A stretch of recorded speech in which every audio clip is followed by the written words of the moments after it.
सुबह होने के लिए शाम को ढलना होता है, मोती बनने के लिए बर्फ को पिघलना होता है और जिंदगी में सफलता पाने के लिए चुनौतियों को पार करते हुए निरंतर आगे बढ़ना होता है। नमस्कार, स्वागत आप सभी का द कंचन नेगी शो में, जिसका उद्देश्य है उत्तराखंड की कला, संस्कृति, साहित्य, शिक्षा, स्वास्थ्य, पर्यटन, इतिहास के साथ साथ प्रख्यात शख्सियतों को आप सभी से रूबरू कराने का। और आज की इस कड़ी में हम आपकी मुलाकात उत्तराखंड के वरिष्ठ IAS अधिकारी से कराने जा रहे हैं, जो कि वर्तमान में सचिव पावर, सचिव वित्त, सचिव नियोजन, सचिव श्रम के साथ साथ सचिव माननीय मुख्यमंत्री उत्तराखंड भी हैं। जी हाँ, हम बात कर रहे हैं श्री डॉक्टर R मीनाक्षी सुंदरम जी की। तो चलिए होते हैं उनसे रूबरू। नमस्कार सर। नमस्कार। द कंचन नेगी शो में आपका हार्दिक स्वागत एवं अभिनंदन सर। Thank you sir. सबसे पहले पूछना चाहेंगे, इतने वरिष्ठ पदों पर आप कार्यरत हैं, तो आप समय का प्रबंधन कैसे करते हैं? क्या स्ट्रैटेजी आप फॉलो करते हैं सर? समय का प्रबंधन बहुत मुश्किल काम है, क्योंकि कई बार हमारी अपनी प्रायोरिटीज ऑफ वर्क होते हैं कि आज मुझे ये टास्क कंप्लीट करना है, लेकिन यहाँ आने के बाद वो बदल जाता है, क्योंकि हमारे ऊपर मल्टीपल प्रेशर्स रहते हैं और जो हमारी प्रायोरिटी है वो कुछ होता है, और यहाँ आने के बाद सरकार की प्रायोरिटी के अकॉर्डिंगली हम लोग काम करते हैं। तो मैं एक तो पावर डेलीगेशन पे बहुत विश्वास करता हूँ, और जितना मंडेन टास्क को हम लोग डेलीगेट कर लेते हैं नीचे वालों के लिए, तो तब इम्पोर्टेंट टास्क के लिए हमारे पास समय रहता है। तो यही मेरा एक स्ट्रैटेजी रहता है। जी बिल्कुल सर, हम सभी आपको एक सच्चा, ईमानदार, कर्मठ, निष्ठावान अधिकारी के रूप में जानते हैं। कुछ अपने बचपन के दिनों के बारे में हमको बताएं सर। ओके, मैं बेसिकली तमिलनाडु से हूँ। तमिलनाडु में मेरे फादर तो सरकारी नौकरी में थे, वो भी बिजली विभाग में थे, और उनके ट्रांसफरेबल जॉब था, तो हम लोगों ने कई जगह पर अपने स्टडीज़ किया है। लेकिन एक सिमिलैरिटी तो ये है कि सारे ही छोटे शहर थे। तो बेसिकली मेरे जो ब्रॉटअप है ये स्मॉल टाउन से हुआ है, और स्मॉल टाउन में सुविधाओं की कमी रहती है, और बहुत बेहतरीन स्कूल्स नहीं होते हैं। ऑर्डिनरी स्कूल्स में हम लोग पढ़ते हैं। टू 10th स्टैंडर्ड मैं तमिल मीडियम में पढ़ा हूँ, और then for 11th standard I switch to English medium. That was a big decision at that point of time, and 12th standard हमारा अच्छा ही हुआ। बचपन के टाइम में हम एक तरफ से मिडिल क्लास फैमिली से हैं, तो मिडिल क्लास फैमिली की जो भी चैलेंजेस होते हैं वो सब होते हैं, और हमारी IAS की ड्रीम उन दिनों में नहीं थी।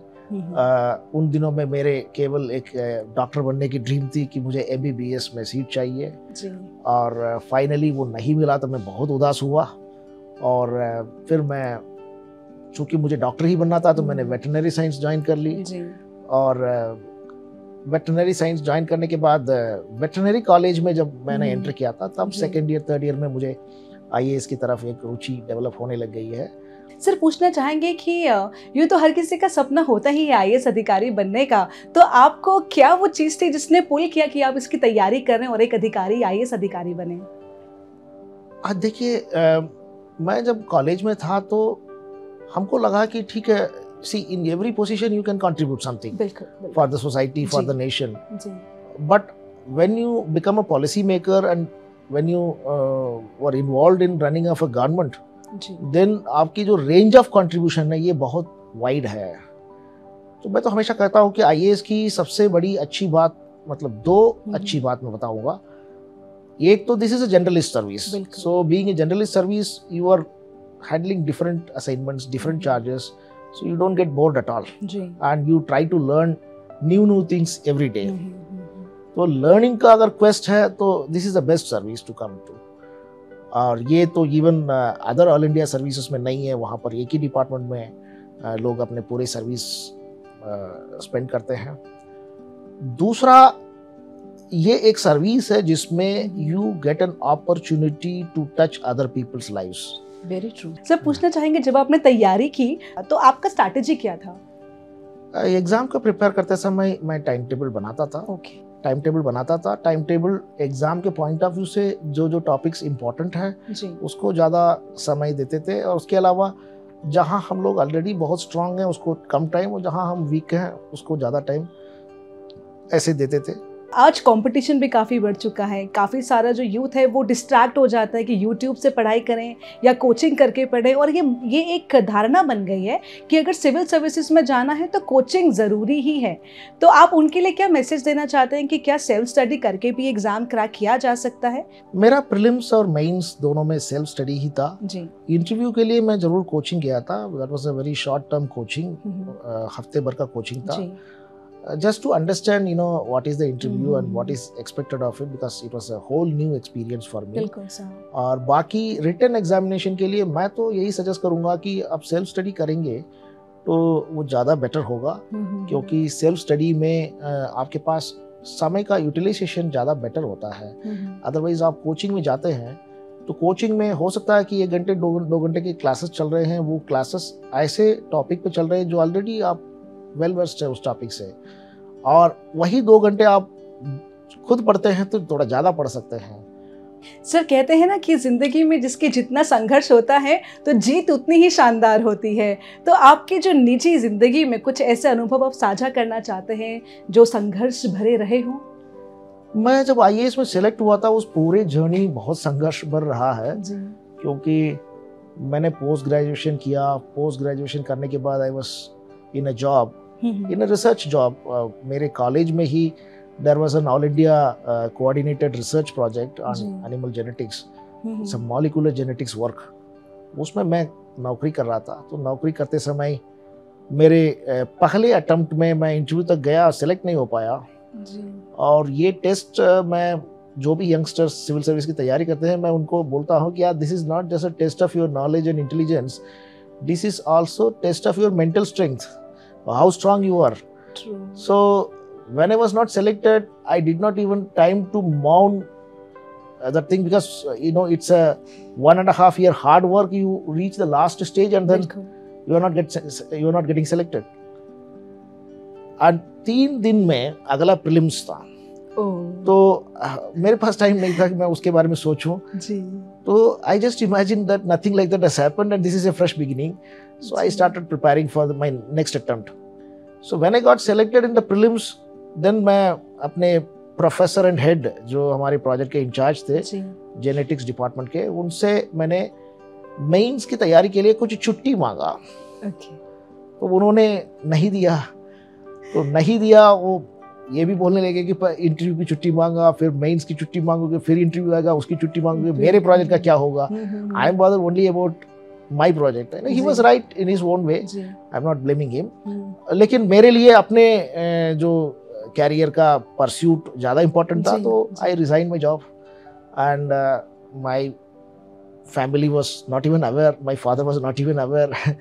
I resigned my job and then उसमें एक हमारे 50,000 rupees का एक बॉन्ड भी था कि if you leave the job then you will have to pay this amount. So I was not having that money and I did not want to ask my father. So I told my professor that please keep my certificates and when I get selected I'll need my certificates, I'll pay and then receive it from you. तो fortunately अब mains हमारा खत्म हो गया था। Mains खत्म होने के बाद मेरे वो जो पोजीशन था वो फिलअप नहीं हुआ था। So then the same professor had called me to rejoin, so I rejoined and then he tore my resignation letter also and then subsequently दोबारा इंटरव्यू आया। इस समय प्रोफेसर ने छुट्टी दे दिया था कि ठीक है आप चलो। तो finally when I got selected, so I met my vice chancellor. It was a courtesy call to inform him that I got selected. So he was very happy, and then he asked me, "What can I do for you?" So I told, "Sir, there is a bond of 50,000 rupees. If you can waive off this, I will be very happy." So finally it was done. तो वो जो period था वो बहुत tough period था। आप अपनी किस्मत को श्रेय देते हैं या अपनी मेहनत को? मैं अपने प्रैग्मेटिज्म को श्रेय देता हूँ। Very nice. क्योंकि मुझे अपने वीकनेसेस मालूम है, मैं अपने वीकनेसेस पे फोकस करता हूँ। मैं एक फॉल्स बिलीफ में नहीं रहता हूँ कि मैं बहुत स्ट्रांग हूँ। तो instead of taking pride on my strengths, I identify my weaknesses and focus on removing them. Great sir. तो बेसिकली यू डू अ स्वॉट एनालिसिस, है ना, और उसकी वजह से आप इतना आगे बढ़ते पाए। तो हम जानना चाहेंगे कि आपकी जो दैनिक दिनचर्या है, इतना बिजी आप रहते हैं, तो फिर वो क्या रहती है आपकी दैनिक दिनचर्या? मैं एक चीज़ तो मैंने अपने स्टूडेंट डे से लेकर के आज तक एक हैबिट मेरा बदला नहीं है, early to bed early to rise. तो इवन एग्जाम्स के लिए भी मैं, बहुत लोग लेट नाइट पढ़ते हैं, मैं लेट नाइट नहीं पढ़ता हूँ। 10:30 में वाइंड अप कर लेता हूँ and then I wake up early morning to revise, because मेरा अपना मानना है कि अर्ली मॉर्निंग में ब्रेन का रिसेप्टिवनेस बहुत रहता है, बिकॉज मॉर्निंग में 1 घंटा मैं एक्सरसाइज भी करता हूँ और उसके बाद my day always begins very early at the office also. And evening में मैं जल्दी वाइंड अप करने की कोशिश करता हूँ। कई बार वो हो नहीं पाता है, कुछ और कंपलिंग सर्कमस्टेंसेस रहते हैं जिससे थोड़ा सा एक्सटेंड हो जाता है, but I always feel that you know at the end of the day you have to give some time to your family also, otherwise you are not doing justice to your family. Sir, हर किसी के ज़िंदगी में कुछ उसूल होते हैं, तो आपकी ज़िंदगी में वो क्या उसूल हैं? मैं हमेशा सोचता हूँ, मुझे एक बॉस ने बोला था कि भाई IAS is not meant for doing the routine work. Very true. For doing the routine work, you have got other people. You have got the technocrats, you have got the state civil servants, you have got the and who may be doing a much better job than you. IAS is for doing path-breaking initiatives. Very nice. Her assignment में मुझे एक कोशिश होता है कि मैं कम से कम ये एक तो पाथ ब्रेकिंग इनिशिएटिव्स असाइनमेंट में करूँ। जी, पर्सनल लाइफ और प्रोफेशनल लाइफ को वो आप कैसे बैलेंस कर पाते हैं, बिकॉज आपके पास उतना समय बचता नहीं है एक्चुअली? हाँ, नेचुरली एक्चुअली चिल्ड्रन के जो ग्रोइंग एजेस हैं उसमें you know the time that the father gives to the children is very important जी। And even though the mother will be there with them you know always, but the father has got a particular role to play और वो role play करना होता है। तो I used to ensure that I get some time with my children, even though I won't say that you know I was doing full justice, but there was an effort to do justice to them. जी। और sir कहते हैं कि जो ज़िंदगी की किताब होती है, सफलता की किताब होती है, वो मेहनत और पसीने की स्याही से लिखी जाती है। तो आपकी जो सफलता की किताब है उसमें पहला पन्ना क्या है ऐसा? मैं तो बताऊंगा कि माई नेवर से डाई स्पिरिट। तो कभी भी कितना भी डिप्रेसिंग सर्कमस्टेंसेस होता हो तो I look at some positivity in that, you know some light at the end of the tunnel is what motivates me. Great sir. और सर, इतना प्रेशर आप में होता होगा, जैसे आपने मेंशन भी किया था, स्पेशली पब्लिक डीलिंग और ऐसे लोगों के साथ मिलना जो अलग अलग माइंडसेट के होते हैं, they don't share the same wavelength also. तो वो क्या चैलेंजेस आपको रोजमर्रा में आपको फेस करने होते हैं? देखिए, सरकार में प्रॉब्लम क्या है कि you don't choose your boss and you don't choose your subordinates. So you are working in a particular environment, and that from that environment there are excellent performers also, there are average performers and there are below average performers. So carrying your team along and then identifying the strengths of your team members and then you know utilizing them in the proper way. मैं हमेशा अपने team का आंकलन करता हूँ, अपने team में सबसे ब्राइट कौन है।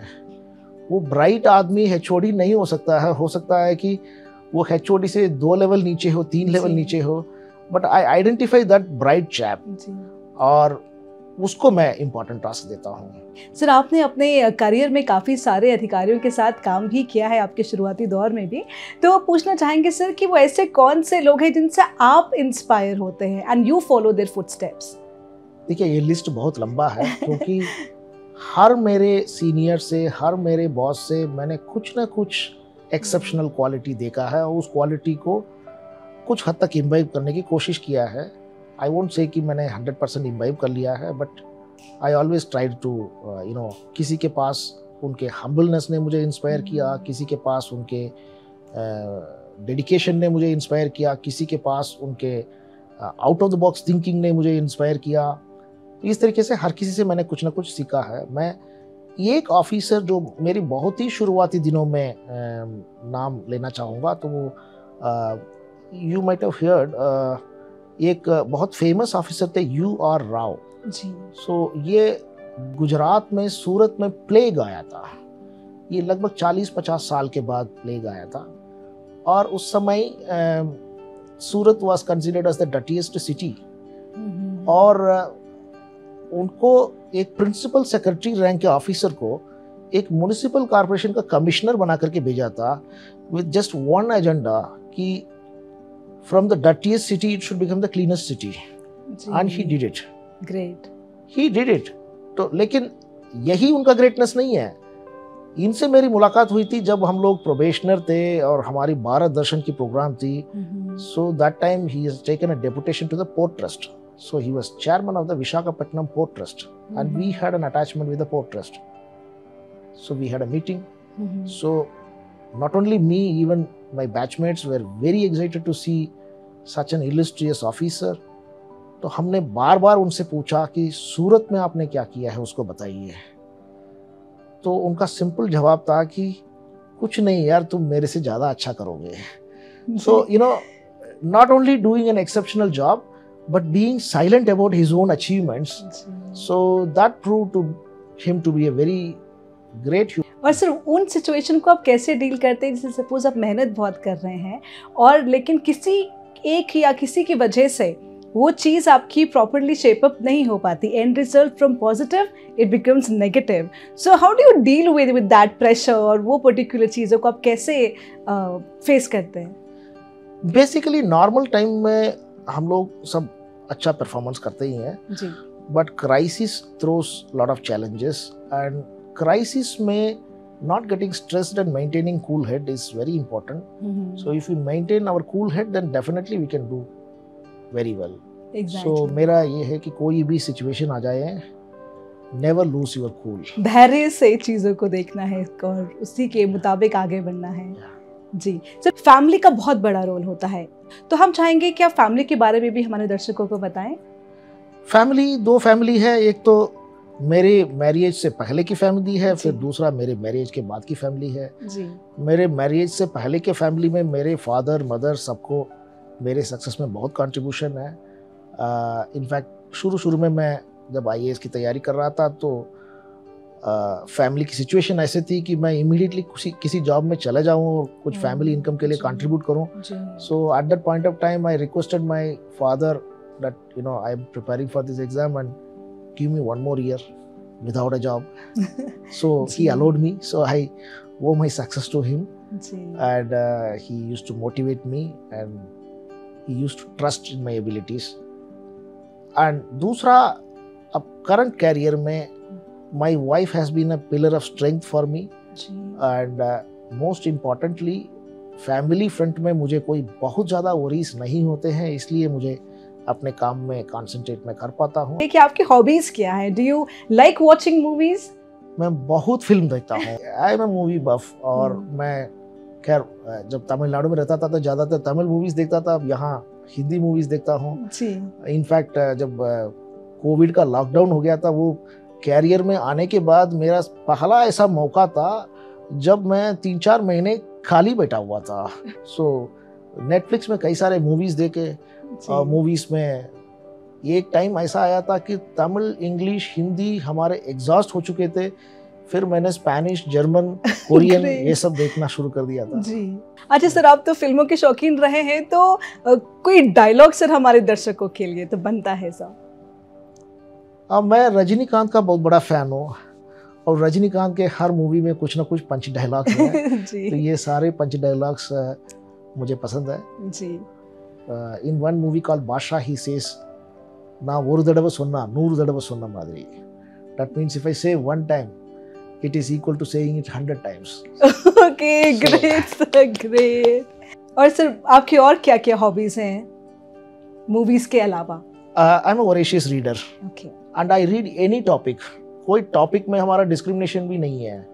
मैं स्पिरिचुअलिटी के ऊपर भी किताब पढ़ सकता हूँ, मैं न्यूक्लियर फिजिक्स के ऊपर भी किताब पढ़ सकता हूँ, मैं फिक्शन नॉन फिक्शन दोनों पढ़ता हूँ। मेरा जो किताब पढ़ने की इच्छा है ये बचपन से था। जी। और when I was very small, there was a very good library in our town, even though it was a very small town. Ji. There was a library called Pennington Library. Okay. When I was very small, वहाँ जाता था library में पढ़ने के लिए।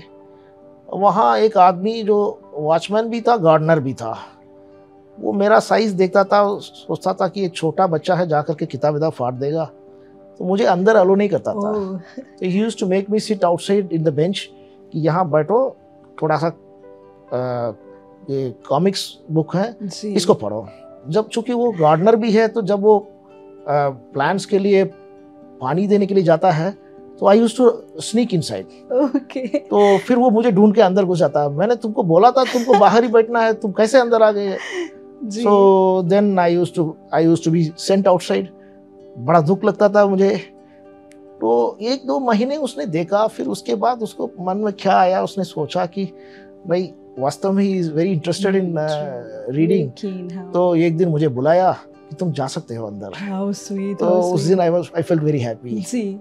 और sir जब आप आईएएस अधिकारी बन गए तो वापस उस स्कूल में गए sir, to meet your teachers and all? अभी मेरे स्कूल के बारे में मैं कुछ बताना चाहूँगा। मेरे स्कूल बहुत एंशिएंट स्कूल है। When I was in class 5, they celebrated the centenary year of the school.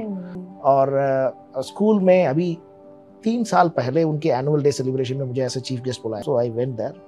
Great sir. We want to know Meenakshi sir as a college student. देखिए कॉलेज स्टूडेंट में I was not very happy in joining veterinary college, though मैंने बताया था आपको कि मेरी life में मैं MBBS ज्वाइन करना चाहता था। तो शुरुआती दिनों में मैं बहुत डिप्रेस्ड था एक तरफ से। एंड देन धीरे धीरे then I started taking interest in my studies. उसकी वजह से मैं अपने कॉलेज परफॉर्मेंस को थोड़ा सा बिलो पार ही बताऊंगा। और देन उसके बाद जब IAS बनने का एक इच्छा आ गया, तो फिर उसमें मैं ज़्यादा फोकस करने लग गया है। जब एनिमल हस्बेंड्री सेक्रेटरी में बना, आई वाज वेरी हैप्पी। अच्छा सर, अगर आपसे पूछा जाए कि आपको क्या चीज़ आप बदलना चाहते हैं हमारे स्टेट के परिप्रेक्ष्य में, तो वो क्या चीज़ होगी सर? मैं यहाँ का वर्क कल्चर बदलना चाहता हूँ। थोड़ा सा हम लोग स्लो वर्किंग स्टेट हैं, तो मेरा आदत है कि फास्ट वर्किंग करना। तो मैं चाहता हूँ कि स्टेट में सभी लोग फास्ट वर्क करें, क्योंकि छोटे स्टेट का बेनिफिट ही यही होता है कि फास्टर डिसीजन मेकिंग होता है, फास्टर एग्जीक्यूशन होता है। सर यूँ तो आप तमिलनाडु को बिलोंग करते हैं, लेकिन इतनी प्यारी आप हिंदी कैसे बोल पाते हैं? या तमिलनाडु में स्कूल में हिंदी नहीं है, लेकिन वहाँ पर एक दक्षिण भारत हिंदी प्रचार सभा है जी। तो मैंने प्राइवेटली हिंदी सीखा था स्कूल टाइम में ही, बट उसको यूज करने का कभी कोई मौका नहीं मिला। तो once I joined the service, then I again recalled my Hindi learning and वो it came handy for me. Sir हमारी भेंट वार्ता का आखिरी सवाल का कोई संदेश हमारे दर्शकों को सर? मैं यंगस्टर्स के लिए बताना चाहता हूँ कि नथिंग इज इम्पॉसिबल जी, एंड कीप ऑन ट्राइंग। जिंदगी बहुत बड़ी है और एक रास्ता बंद हो जाता है तो दूसरा रास्ता खुलता है। एक बार Kamal Haasan, very famous actor from Tamil movies, कुछ हिंदी मूवीज भी उन्होंने किया है। कमल हासन से पूछा था कि आपके लाइफ में सबसे ज्यादा इंस्पिरेशनल सेंटेंस किसका था जी? तो ही टोल्ड कि my mother once told me when I was a child, बेटा तुम जिंदगी में क्या बनना चाहते हो तुम तय करो, लेकिन अगर आप स्वीपर भी बनोगे ना, ये नाम होना चाहिए कि आपके जैसे इतना क्लीन रोड को कोई स्वीप नहीं कर सकता। तो the career is not important, how you perform in your career is important, and excel in your chosen career, and choose your career as per your heart, and after choosing then try to excel it. Great sir, sir आपसे तो भेंट वार्ता करके बहुत अच्छा लगा और मुझे उम्मीद है हमारे दर्शकों को भी ये एपिसोड बेहद पसंद आया होगा। चलते चलते कुछ चंद पंक्तियां साझा करना चाहूँगी कि राह संघर्ष की जो चलता है वही संसार को बदलता है, जिसने रातों से जंग जीती है आखिर सूर्य बनकर वही चमकता है। और इन्हीं पंक्तियों के साथ और इस उम्मीद के साथ कि द कंचन नेगी शो की टीम फिर हाजिर होगी शनिवार रात 9 बजे सिर्फ दूरदर्शन उत्तराखंड पर। आप फिलहाल हमारे आज के मेहमान doctor R Meenakshi Sundaram sir को और मुझे यानी डॉक्टर कंचन नेगी को दीजिए इजाजत। नमस्कार।